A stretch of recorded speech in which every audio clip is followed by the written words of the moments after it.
Donc, bonjour à tous et bienvenue à ce webinaire porté aujourd'hui sur la sobriété énergétique. Moi je suis donc Max de la société Screensoft et c'est moi qui vais vous montrer comment l'affichage dynamique va être 100% compatible avec les économies d'énergie. En effet, on entend souvent que l'affichage dynamique ça ne respecte pas l'environnement, que des écrans allumés en permanence, c'est un petit peu contradictoire avec les consignes gouvernementales qu'on peut avoir telles que réduire le chauffage, etc. Faut en vérité voir un tout petit peu plus loin que ça. Aujourd'hui, on a décidé donc d'organiser ce webinaire sur cette thématique pour vous montrer comment nous, donc éditeurs et intégrateurs d'une solution d'affichage dynamique, et vous, utilisateurs donc, de cette solution qui est en vérité un puissant média de communication et de sensibilisation, pourront agir ensemble sur la consommation énergétique en adoptant les bons gestes et en utilisant notre solution de la meilleure manière possible. En effet, avec Screensoft, vous avez en vérité déjà toutes les clés en main pour diffuser des messages de prévention sur vos écrans d'affichage dynamique et les gérer pour qu'ils consomment le moins possible. Et qu'ils aient donc finalement un impact positif sur la consommation de chacun et de chaque personne qui peut être amenée à observer vos écrans d'affichage dynamique. Simple rappel très rapide sur l'affichage dynamique, par rapport à un affichage statique, on va en vérité avoir 75% des personnes qui se souviennent d'un affichage dynamique, contre seulement 44% pour l'affichage statique. C'est une assez grosse différence, ça signifie vraiment que la sensibilisation sur écran d'affichage dynamique va être beaucoup plus efficace que via un support statique classique entre guillemets, que ce soit donc une affiche ou une simple feuille imprimée. Ici aujourd'hui, donc on va parcourir cette thématique au travers de deux grands axes. En premier, on va voir l'utilisation et le paramétrage de Screensoft pour qu'il soit le plus optimal possible par rapport aux sobriétés énergétiques, notamment avec donc la sensibilisation de nos publics via nos écrans, la législation en vigueur ainsi que la méthode d'électricité en temps réel qu'on va également pouvoir diffuser sur nos écrans, et l'allumage et extinction automatique donc de nos écrans d'affichage dynamique pour qu'ils consomment le moins possible. On les allume uniquement quand c'est nécessaire. Le deuxième grand axe de ce webinaire, on va aller voir l'optimisation de votre matériel à vous de diffusion. Donc on va aller voir le réglage et les différentes fonctionnalités offertes par notre diffuseur pour cette thématique-là. On va voir également des petits outils qui vont nous permettre d'effectuer de grosses économies d'énergie, comme par exemple des capteurs de présence. Et je vais également faire un petit peu de préconisation sur du possible remplacement de matériel et vous présenter les toutes nouvelles innovations. Il y en a des très intéressantes sur les économies d'énergie.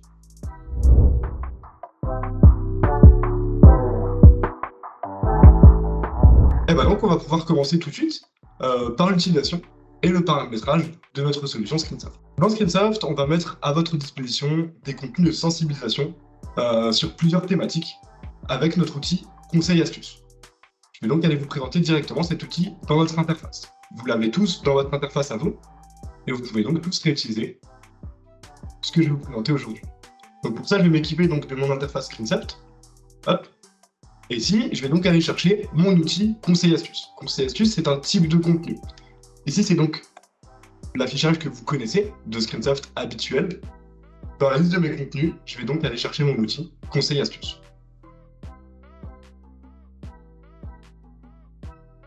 Hop, il est un petit peu loin dans la liste, hein. Il est juste ici. C'est la petite maison verte avec le petit logo de recyclage dessus. Je clique dessus et je vais aller pouvoir créer un nouveau contenu avec l'outil habituel de création de contenu, donc le plus que j'utilise au quotidien pour créer mes messages dans Screensoft. Je clique donc sur le plus et je vais avoir accès à mon interface de création.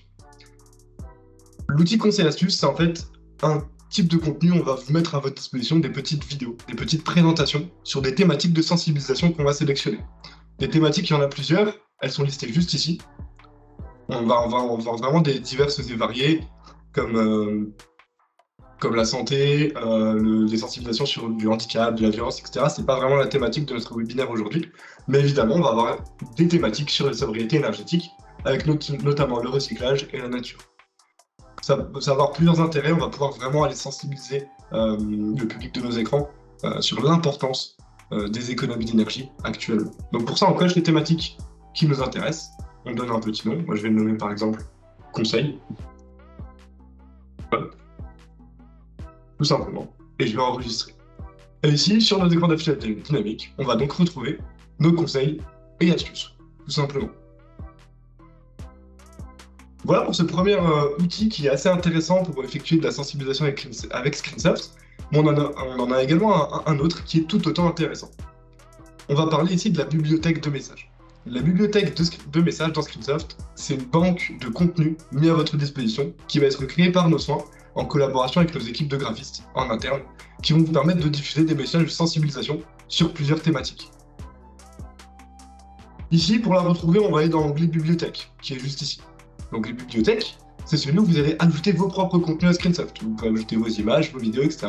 C'est celui que vous utilisez finalement au quotidien. Mon outil bibliothèque de contenu se situe juste ici. Bibliothèque de messages qui est juste à droite. Celui-ci, vous le connaissez peut-être un petit peu moins. On va cliquer dessus. Et ici, on va donc accéder à notre banque de contenu. Ici, on va avoir plusieurs thématiques pour diverses sensibilisations. La première qui va nous intéresser, évidemment, c'est EcoWatt et EcoGest. Je vais y revenir un petit peu plus tard. On a également beaucoup d'autres thématiques comme la sécurité routière, du harcèlement scolaire. Moi, je vous conseille vraiment d'aller faire un tour pour votre parc d'écran, voir les contenus qui peuvent vous intéresser. Il y en a vraiment pour tous les besoins, que vous soyez un établissement scolaire, une société ou même une collectivité. Mais avant de vous présenter donc notre thématique qui nous intéresse aujourd'hui, qui est EcoWatt et EcoGest, je vais d'abord vous présenter EcoWatt, avec qui on a donc des contenus en association. Alors finalement, qu'est-ce que EcoWatt dans un premier temps? EcoWatt, ça va être une météo de l'électricité française en temps réel. Cette météo, elle a été mise en place par RTE. RTE, c'est donc l'entreprise gestionnaire du réseau de transport d'électricité française. EcoWatt va donc finalement qualifier le niveau de consommation des Français via des signaux clairs qui vont guider le consommateur pour adopter les bons gestes au bon moment et donc assurer le bon approvisionnement de tous en électricité. EcoWatt, ça va avoir plusieurs objectifs. On va dans un premier temps pouvoir aller anticiper les pics de forte consommation électrique. On va pouvoir venir aider les Français à consommer d'une meilleure façon leur électricité en adoptant des éco-gestes simples, accessibles à tous et adaptés à chacun. On va pouvoir évidemment assurer l'approvisionnement en électricité sur tout le territoire et pour tout le monde. Et surtout, éviter les coupures d'électricité qui peuvent survenir dans certaines zones en cas de surcharge. Sur EcoWatt, donc je vais vous présenter juste après, on va avoir vraiment 3 niveaux de tension, 3 signaux. Le premier, ça va être le signal vert. Le signal vert, il va en vérité indiquer une situation normale. La production d'électricité est donc supérieure à la consommation d'électricité française. Pas d'inquiétude. Le signal orange, c'est en fait un système électrique qui va être très tendu. La production, elle est presque équivalente à la consommation française, donc on va vraiment appeler aux éco-gestes pour venir rééquilibrer un petit peu la situation. Et alors le signal rouge ici va signifier que le système électrique est vraiment très tendu. Donc la quantité d'électricité elle est insuffisante pour couvrir tous les besoins, tout simplement. Donc les coupures vont vraiment pouvoir arriver si le signal rouge est indiqué sur le réseau. Et donc ici, il faut vraiment éviter cette situation. Ces coupures, bien évidemment, sont évitables si la consommation électrique baisse de façon volontaire grâce à des éco-gestes simples demandés par le gouvernement et dictés en fonction du secteur d'activité de chacun. Pour se tenir le plus informé possible de la situation électrique française via EcoWatt, il y a donc plusieurs solutions. La première, c'est via le site d'EcoWatt. Je vais très rapidement vous le présenter, ce site internet. Hop, il est présenté juste ici. Il y en a peut-être qui le connaissent déjà, peut-être qui ne le connaissent pas du tout. Ici, on va en fait avoir véritablement une météo de l'électricité en temps réel, ainsi qu'une prévision de la consommation électrique. Ici, on va avoir donc 3 jours, où on va pouvoir nous indiquer les états d'alerte. Là, les 3 prochains jours sont verts. Et le vendredi, la prévision est à venir. Et en dessous, on va avoir même du détail heure par heure, avec la consommation heure par heure, et les signaux donc par heure, mais ici uniquement pour le jour J, tout simplement. La deuxième solution pour vraiment se tenir le plus informé de cette situation-là, on va pouvoir venir aller installer l'application EcoWatt sur vos ordinateurs, donc sur vos téléphones portables, donc disponible sur Android et iOS évidemment, sur lequel vous allez pouvoir activer les notifications pour être alerté en temps réel de la possible évolution de la consommation française d'électricité.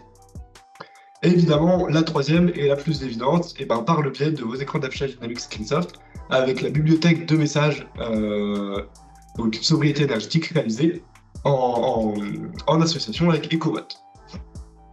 Donc cette bibliothèque, ici, on va vous proposer 8 contenus. Le premier, juste ici, on va vous présenter les éco-gestes. Les éco-gestes essentiels dans un premier temps qu'il va falloir faire en permanence au quotidien, avec un petit QR code qui va renseigner vers une liste plus détaillée de ces éco-gestes-là. Une météo électrique en temps réel, pour avoir vraiment la météo en temps réel sur nos écrans d'affichage dynamique. Ça peut être intéressant. Et évidemment, également, une petite vidéo qui va nous expliquer que vraiment chaque geste compte, que rien que baisser finalement le chauffage chez soi de 1 degré, nous personnellement on le ressentira pas. Par contre, en termes d'économie d'énergie, sur une année, c'est vraiment quelque chose d'assez énorme. Le dispositif EcoWatt, ici on va avoir une petite vidéo qui va nous expliquer tout simplement en quoi consiste concrètement ce dispositif-là, pourquoi ça a été mis en place et quels en sont les objectifs que je viens de vous présenter. La consommation énergétique en France, ici on va pouvoir avoir donc un petit QR code qui va me ramener vers le site internet d'EcoWatt pour avoir plus de détails sur la consommation en temps réel. La vague de froid, donc quelle attitude adopter en cas de vague de froid? Au lieu de mettre le chauffage à 26 chez soi, on va pouvoir voir en fait qu'est-ce qu'il faut faire et pourquoi il ne faut pas trop consommer tout simplement ces périodes-là, puisque tout simplement c'est celle où on va avoir le plus de chances d'avoir des coupures. On va avoir également un contenu qui va indiquer à chacun comment et quand agir sur sa consommation, puisque c'est bien de faire des éco-gestes, d'agir sur sa consommation. Par contre, ça va être également important de le faire au bon moment, selon des créneaux de surtension. Et on va avoir également un quiz énergie pour tout simplement aller faire comprendre aux plus jeunes ô combien les économies d'énergie c'est important, et pour le futur, et pour le présent, pour la planète, etc. via un petit quiz ludique qui peut plaire aux plus jeunes comme aux plus âgés.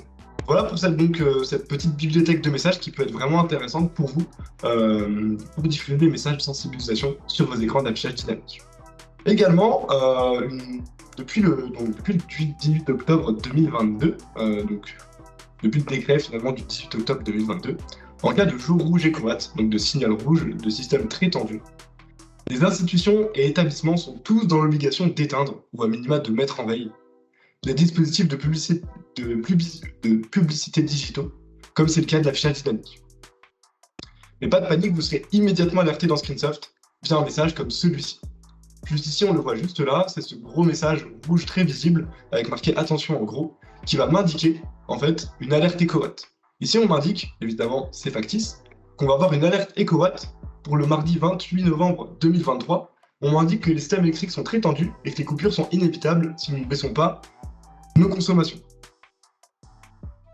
Ici, on m'indique même les différents signaux aux différentes heures, donc de 10h à 11h, le signal est orange, c'est très tendu, mais voilà, c'est pas encore, on n'aura pas de coupure à cette heure-là. Ça peut être le moment parfait pour diffuser vraiment des messages d'alerte sur nos écrans d'affichage dynamique, de consommation, il faut vraiment faire des efforts immédiatement pour éviter toute coupure. Et de 11h à 14h, par contre ici, il faudra venir aller éteindre nos écrans. Pour éteindre ou mettre en veille nos écrans, évidemment, Screensoft va nous permettre de le faire à distance et de gérer tous nos écrans d'un seul coup. On ne va pas avoir besoin de les éteindre à la main avec notre télécommande et de faire le tour de notre parc d'affichage pour tous les éteindre. Pour ça, il va donc nous suffire de nous rendre dans l'interface habituelle, donc que vous connaissez, que j'ai déjà présenté tout à l'heure, et on va aller tout à gauche, cette fois-ci dans l'onglet Parc d'affichage. Dans l'onglet Parc d'affichage, ici, attention, on va voir uniquement les administrateurs de la solution qui vont y avoir accès. Ici, dans l'onglet Parc d'affichage, on va donc pouvoir venir gérer nos différents écrans. Ici, j'ai donc l'écran salle de réunion, c'est celui qui est juste derrière moi, que vous voyez diffuser juste là. Et juste au-dessus, on a mon hall d'accueil. À droite de ça, on va avoir des petits pictogrammes. Dans ces pictogrammes-là, on va avoir un bouton tout noir, avec une sorte de logo Power Off dessus. Si on clique dessus, ça va tout simplement éteindre mon écran. Donc ici, on va pouvoir le faire directement à partir de l'interface. Dès qu'on va voir mon alerte EcoWatt, on va pouvoir venir éteindre mon écran. Ici, évidemment, si jamais vous avez une dizaine d'écrans, on va peut-être pas vouloir tous les faire à la main, puisque ça fait un petit peu... Voilà, on pouvait en oublier un ou deux, c'est pas forcément pratique. Ici, on va pouvoir tous les éteindre d'un seul coup. Pour ça, on va cliquer sur l'onglet groupe de marques, juste là. Le groupe de marques, il va vraiment vous permettre de gérer votre entité entière, votre parc d'affichage global de Screensoft. Et ici, en bout de ligne, on va avoir un petit logo électrique avec deux petites flèches qui l'entourent. Ce logo électrique-là, il va nous permettre de gérer l'allumage et l'extinction de tous nos écrans d'affichage dynamique. Ici, on va avoir la liste de tous nos écrans. Moi, j'en ai que 2, mais si jamais vous en avez 50, vous aurez les 50. On va donc tous les cocher. Et on va éteindre les postes sélectionnés. En cliquant sur ce bouton-là, on viendrait éteindre tous les écrans de notre parc d'écran d'un seul coup. C'est donc l'attitude à adopter si jamais une alerte rouge écomate apparaît. À noter évidemment que Screensoft ne va prendre aucune initiative d'extinction de vos écrans. C'est-à-dire qu'il est vraiment de votre ressort de veiller à ce que vos écrans soient éteints s'il y en a besoin, conformément à la loi Henri Quer. Évidemment, dans l'affichage dynamique, nos équipements de diffusion, donc, qui est composé de mon écran et de la petite box à l'arrière, sur lesquels nous allons pouvoir envoyer les messages de sensibilisation qu'on a vus juste avant, vont consommer également. C'est pourquoi, dans Screensoft, on va vous permettre vraiment d'allumer vos écrans tous les jours, de manière autonome, avec le plus de précision possible, à la minute près. Pour ça, on va donc se rendre dans l'onglet Parc d'affichage, là on était juste avant. Hein. On va retourner en poste d'affichage et on va pouvoir aller appliquer des horaires d'allumage à nos écrans. Pour cela, on va aller modifier mon poste d'affichage. Juste ici, on va aller cliquer sur la feuille et le crayon pour venir le modifier. Et ici, on va donc me proposer le nom du poste d'affichage, que je vais laisser comme ça actuellement, et en dessous les horaires d'allumage qui se situent donc juste ici. Moi, actuellement, mes écrans ils sont allumés de 7h à 19h du lundi au vendredi et éteints le samedi et le dimanche. Alors nous, chez Screensoft, on arrive plutôt à 8h le matin. Donc ça va servir à rien que je l'allume à 7h. Ça sert à rien d'allumer 1 heure avant pour que ça se mette en route. Non, Screensoft, quand ça s'allume, c'est immédiat. Donc on peut mettre 8h directement, précisément. Et on a l'habitude de partir environ à 18h. À 18h, je sais que chez Screensoft, il y aura plus grand monde pour regarder les écrans. Ça peut arriver à titre exceptionnel, mais c'est pas important. Ici, au lieu d'aller renseigner directement 18h, je me dis que de midi à 14h, je sais qu'il y a une pause repas chez Screensoft, comme dans beaucoup de sociétés, comme dans des établissements scolaires, comme dans des collectivités, comme partout. Donc je sais que de midi à 14h, il n'y aura personne qui va passer devant l'écran du hall d'accueil, puisque ça sera la pause repas. Donc ici, moi je vais mettre une première coupure de 8h, enfin une première plage d'horaire de 8h à midi. Ensuite, je vais en ajouter une deuxième avec le petit plus à droite. Et je vais rallumer mon écran seulement à 14h, puisque ça sert à rien, qui consomme 2 heures le temps de midi, autant qu'il soit éteint, ça va économiser l'énergie. Et donc ici, mes écrans seront allumés de 8h jusqu'à midi, vont s'éteindre, et à 14h, ils vont se rallumer et rediffuser à 18h. De la même manière que pour un établissement scolaire, sur la pause du repas, et évidemment, l'écran au 2e étage, je sais qu'il n'y aura aucun élève devant, donc je vais pouvoir venir l'éteindre sur ces périodes-là et le rallumer quand j'en aurai besoin. Et au contraire, l'écran qui va être dans le réfectoire ou dans la cantine de ma société, voilà, dans la cantine de mon établissement scolaire, celui-ci, je ne vais pas avoir d'intérêt à ce qu'il s'allume à 8h le matin et qu'il s'éteigne à 18h le soir, puisque j'imagine qu'il y aura des gens uniquement sur la période de restauration, donc de midi à 14h. Ici, ça va vraiment être important de cibler ces horaires avec le plus de précision possible. Tout simplement parce que ça va vraiment, à l'année, si jamais par exemple ici, moi j'ai éteint mes écrans 2 heures par jour de plus qu'habituellement, et à l'année, mis bout à bout, ça fait vraiment une durée de diffusion énorme et une consommation électrique sauvée qui est vraiment importante. Avec Screensoft, on a également la possibilité d'appliquer des coupures vacances. Par exemple, nous, chez Screensoft, on est en congé, imaginons, pendant les vacances d'été, hein, on sait très bien qu'il y aura moins de monde, donc par exemple, on va pouvoir éteindre certains écrans. Il y a une astreinte de fait chez Screensoft, mais on sait très bien que certains écrans ne vont pas être très utiles.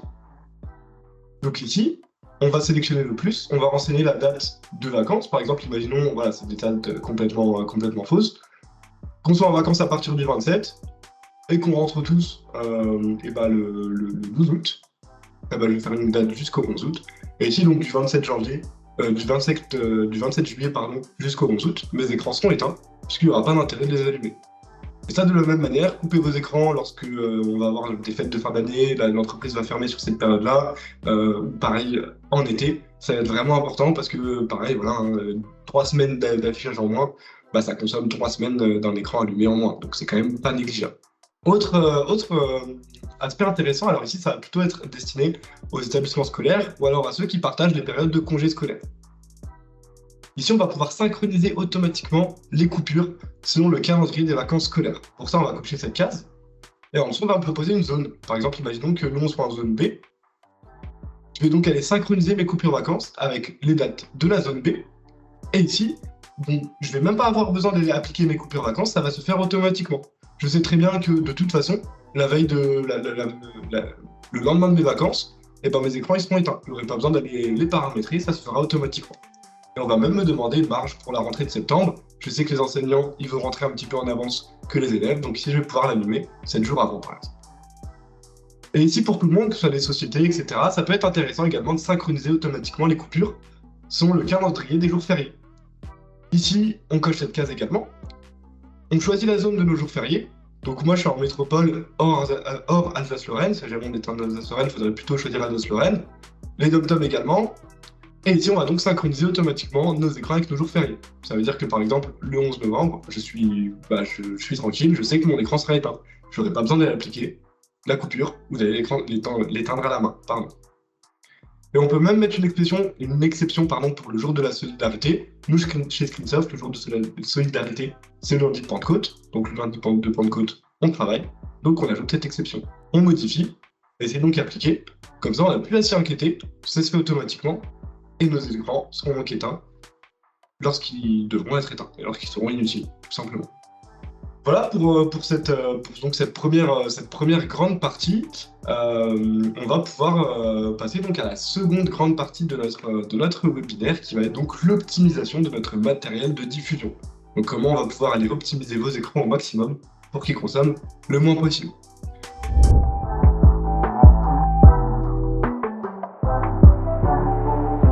Sur nos écrans d'affichage dynamique, on va également avoir la possibilité, via les paramètres de nos écrans, de baisser par exemple leur luminosité en fonction de l'environnement.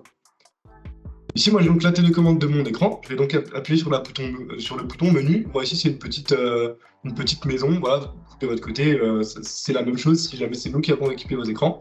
Si c'est autre chose, on va appuyer sur le bouton menu. Et je vais accéder au menu de l'écran. Et ici dans les paramètres d'image, bon alors je pense que de là où vous êtes, vous ne voyez pas ce qui se passe sur mon écran. Mais en tout cas, ici, je vais pouvoir gérer la luminosité de mon écran. Ici, je vais pouvoir l'augmenter ou la baisser selon l'environnement. Moi, ici, je sais que je suis dans une salle de réunion qui n'est pas forcément très lumineuse.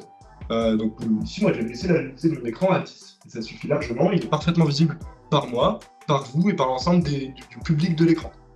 Donc si de votre côté, si vous savez que l'environnement est assez sombre, etc., et que la luminosité de l'écran n'est pas forcément nécessaire, je vous invite éventuellement à la réduire. Mais attention, il ne faut pas trop la baisser et pas rendre le contenu illisible. Parce que, évidemment, si jamais le contenu est illisible, mais que notre écran est allumé, on va perdre tout l'intérêt, on va consommer pour rien du tout. Non, la luminosité de l'écran, on ne va pas pouvoir le faire via l'interface. C'est vraiment uniquement via notre petite télécommande et les paramètres de notre écran directement.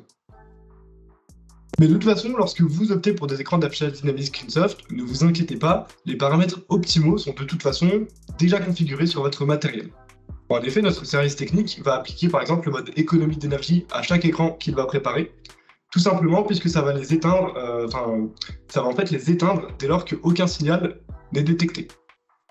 Et ça va également les rallumer dès lors qu'un nouveau signal est détecté. De manière plus globale, voilà, il y a beaucoup de paramètres essentiels qui vont être appliqués sur votre point de diffusion, qui va assurer en fait une diffusion éco-responsable dès le jour de l'installation.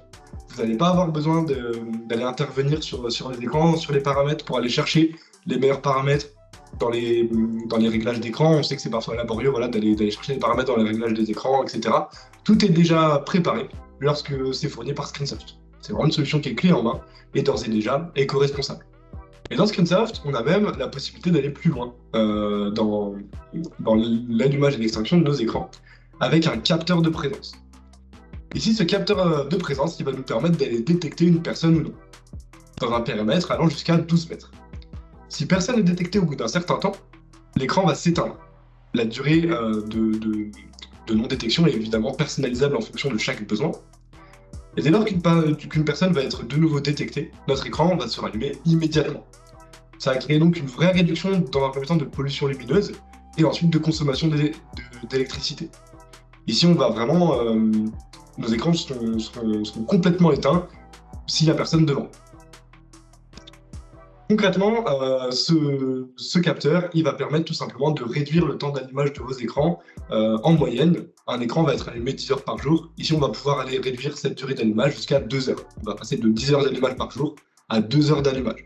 Ce qui est quand même une réduction, ça divise par 5 le temps d'allumage par jour, ce qui n'est vraiment pas négligeable, ce qui est vraiment énorme. Ça va évidemment allonger la durée de vie de nos écrans, puisque si jamais l'écran est allumé 5 fois moins par jour, ça va allonger sa durée de vie, tout simplement. On va pouvoir également faire de remonter des statistiques sur la consommation instantanée sur une période donnée. On va pouvoir également informer les usagers sur la réduction des coûts grâce à ce capteur. Et on va également pouvoir connaître avec précision les heures d'audience pour diffuser les contenus les plus appropriés au moment choisi. Complètement, c'est possible de mettre un capteur à l'entrée du bâtiment pour allumer tous les moniteurs du site d'un coup. Ce capteur peut être déporté, on va pouvoir le placer soit devant l'écran, soit par exemple au coin du couloir dans une société, ou comme vous le dites, à l'entrée du bâtiment pour allumer tous les moniteurs d'un seul coup. C'est quelque chose qui est envisageable. Mais attention, ce capteur de présence, il est uniquement compatible avec une sélection d'écrans qu'on va fournir, qui sont en capacité en fait de s'allumer et s'éteindre de manière instantanée, au final en moins d'1 seconde. Donc voilà pour ce capteur de présence qui est un outil très intéressant. Les fournisseurs d'écrans d'affichage dynamique s'engagent eux aussi à baisser leur consommation électrique. C'est pourquoi les écrans plus récents consomment beaucoup moins que les écrans plus anciens. Évidemment, toute production d'appareils électroniques ou électroménagers ou multimédia dans notre cas avec nos écrans sont vraiment soumis à des tests de plus en plus rigoureux, que ce soit en termes de consommation électrique, de matériaux de fabrication, etc. Donc de toute façon, plus les écrans sont récents, moins ils sont énergivores, et plus ils vont passer des tests rigoureux à ce niveau-là. Une autre solution qui est possible et qui peut être vraiment intéressante, je vais vous la présenter tout de suite. Donc de manière standard, votre point de diffusion il va être composé d'un player de diffusion et d'un écran. Ici, cet écran il va être raccordé à Internet, à une prise électrique, et ce player de diffusion qui vient derrière, qu'on va appeler la MC Box, est également raccordé à une prise électrique. Donc on va avoir deux appareils qui vont consommer pour diffuser sur notre écran d'affichage dynamique. Ici, une nouvelle solution, c'est notre nouveau player Android. Ce player Android, il va nous servir, en fait concrètement, on va pouvoir l'installer directement sur l'écran. Ça veut dire qu'on n'aura plus besoin de la petite box que vous voyez là, la MC Box. Elle va être inutile, donc on va perdre un élément branché électriquement au réseau, elle va être supprimée. Notre logiciel va être directement installé sur le moniteur. Évidemment, naturellement, notre moniteur va consommer plus d'énergie qu'un moniteur standard qui n'aura pas de logiciel à faire fonctionner. Mais au final, on consommera quand même moins qu'un point de diffusion complet en enlevant la box. Ça sera quand même gagnant comme calcul, puisqu'on va consommer un petit peu plus avec l'écran, mais on va perdre complètement l'aspect box de diffusion. Ça peut être une solution intéressante si jamais vous souhaitez ajouter un point de diffusion à votre écran d'affichage dynamique Screensoft.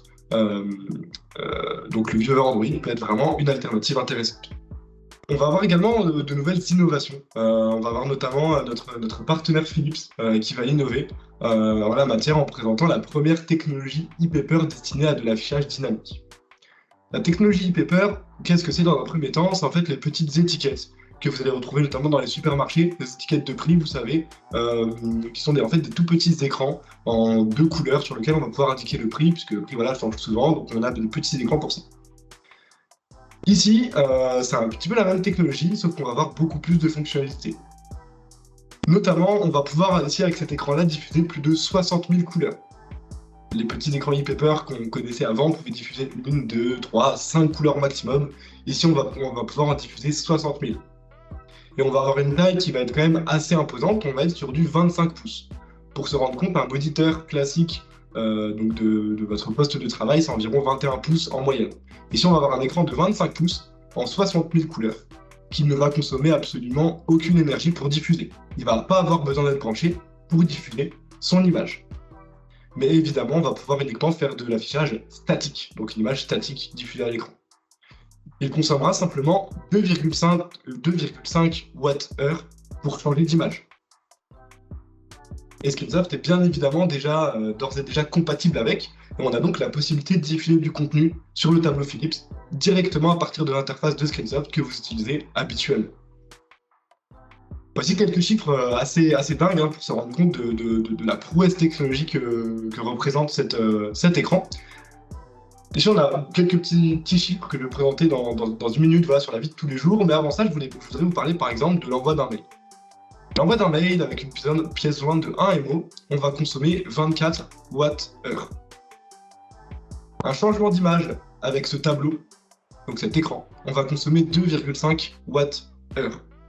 On va consommer donc 10 fois moins en changeant l'image sur notre écran qu'en envoyant un mail avec une pièce jointe de 1 MO.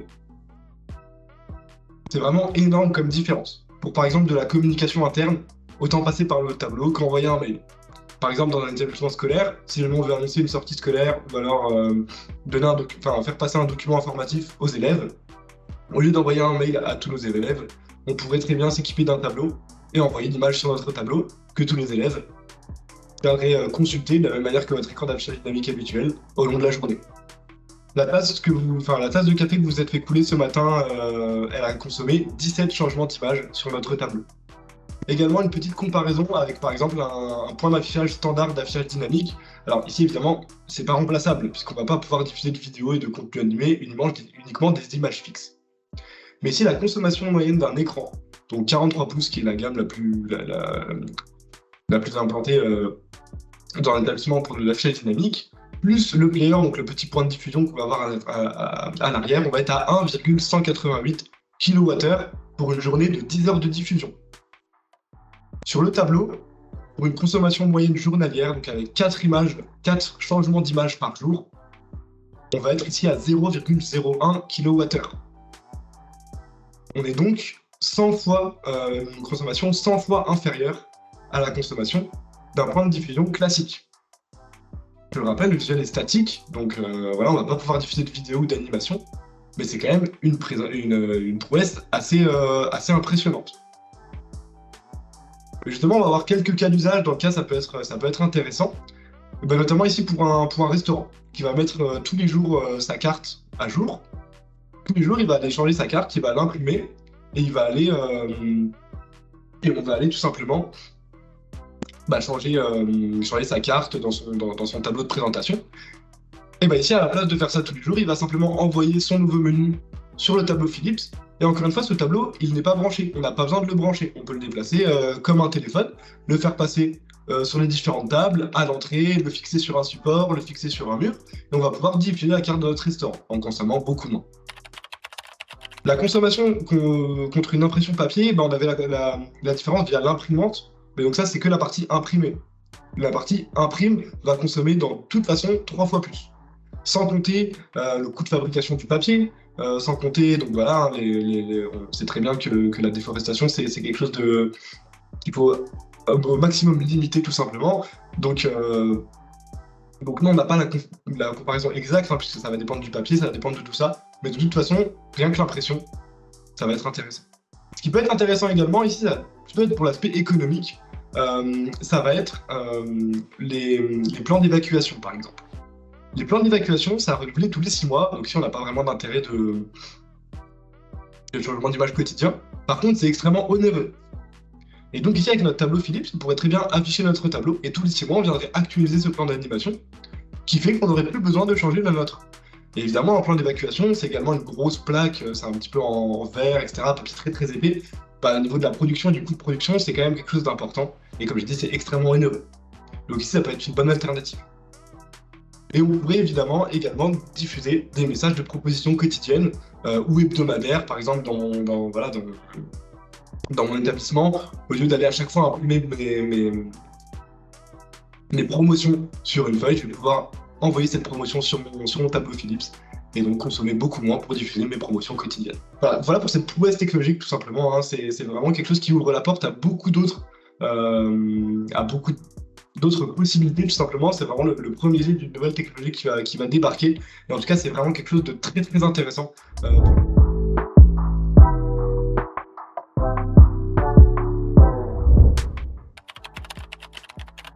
Et pour changer d'image, c'est très simple, c'est comme dans l'interface de Screensoft. On va pouvoir tout simplement envoyer notre image comme si on envoyait un contenu via notre interface habituelle. Donc ici, je vais retourner dans l'interface. Pour envoyer une image, actuellement, vous passez par Média et vous diffusez votre image. Et ici, c'est exactement de la même manière. En fait, on va cocher notre écran. Ici, imaginons que par exemple, hall d'accueil, ce soit mon écran tableau Philips. Je viendrai le cocher et ça enverrait mon image dessus, avec la même interface qu'habituellement. C'est là où ça a un double intérêt, puisqu'on va en plus pouvoir tout gérer avec la même interface. L'arrivée électrique, pas obligatoirement. On va pouvoir le mettre sur batterie, cet écran, et il va consommer de sa batterie uniquement quand il va avoir un changement d'image à faire. Donc très rarement, et ça va avoir une consommation vraiment sur du très long terme. Ou alors une arrivée électrique, et il consommera de l'électricité uniquement sur un changement d'image. Mais le gros intérêt, c'est qu'on ne va pas avoir besoin de le brancher, on va même pas avoir besoin de batterie pour qu'il diffuse, on va simplement avoir besoin d'un petit peu de jus pour qu'il change d'image, et donc ici, avec une batterie dans l'écran. Non, il n'y a ni player ni box à l'arrière, c'est l'écran qui va gérer, qui va gérer lui-même la diffusion de ces médias, tout simplement. Parce qu'en fait, ici, c'est vraiment juste la diffusion d'une image finalement, hein. Ça offre beaucoup moins de possibilités qu'un écran d'affichage dynamique, évidemment. Donc on ne va pas avoir besoin de tout cet aspect puissance de box, etc. On va simplement diffuser une image à l'écran. Exactement, si vous ne changez jamais d'image sur 6 mois, on va avoir jamais besoin de le recharger, de le brancher ou quoi que ce soit. Il communique avec Screensoft en Wi-Fi. On va pouvoir le connecter en Wi-Fi et il va communiquer dès lors qu'il va avoir une nouvelle image à diffuser.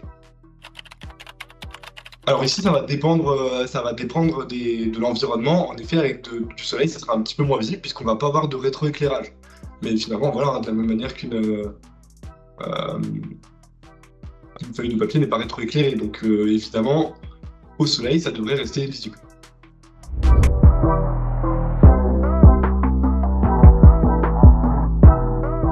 Voilà pour ce tableau, j'espère avoir couvert l'ensemble des besoins. Maintenant, voilà, je vais conclure tout doucement. Donc, en effet, on l'a vu au travers de ce webinaire, l'affichage dynamique, elle est donc en vérité 100% compatible avec la sobriété énergétique et les économies d'énergie, sur beaucoup de points. Notamment la réduction d'impression de papier et également de livraison de papier. Parce qu'une fois que ces papiers ils sont imprimés, on va devoir les livrer. Ici, avec Screensoft, on va pouvoir diffuser à distance du contenu sur tous mes écrans, sans imprimer de papier. Et donc, par rapport à ça, c'est vraiment une grosse avancée et une grosse économie et d'énergie et de papier. On va avoir également donc, du matériel qui va consommer de moins en moins, avec de nouvelles innovations comme le tableau, qui, comme j'ai dit, ouvre vraiment la porte à de nouvelles nouveautés, enfin, nouvelles technologies qui vont être vraiment intéressantes dans ce secteur-là. Faut pas oublier également que l'affichage dynamique, c'est un outil très puissant, c'est un média très puissant pour aller partager les bonnes pratiques et permettre donc à nos publics de prendre les bonnes décisions sur la sobriété énergétique et de faire eux-mêmes, que ce soit pour leur société ou en tant que particulier chez soi, les bons gestes et les bons choix. On va également réduire l'envoi de mails, puisqu'on l'a vu finalement, les mails sont beaucoup plus énergivores que ce que l'on pourrait croire. Si jamais un email de 1 MO consomme autant, imaginez-vous la consommation par personne en termes d'envoi de mail d'une journée de travail. C'est quelque chose vraiment d'énorme et qui est complètement sous-estimé, mais en vérité, l'affichage dynamique, ça va aider à réduire ces mails. Et donc évidemment, l'allumage et l'extinction de nos écrans automatiques, donc configurés de la manière la plus précise possible, qui va nous permettre d'éviter toute pollution lumineuse et donc d'éviter de consommer dans le vide. Puisqu'évidemment, nos écrans d'affichage dynamique, s'il n'y a personne devant, en effet, ils ne vont pas être intéressants. Et ici, on va donc pouvoir vraiment, avec précision, les allumer et les éteindre au bon moment. Voilà pour ce webinaire. Moi, j'arrive au bout de tout ce que je voulais donc vous présenter aujourd'hui. J'espère que ça vous aura plu. J'espère que vous aurez appris donc des conseils, que vous comptez appliquer ces conseils-là le plus rapidement possible sur votre parc d'affichage Screensoft.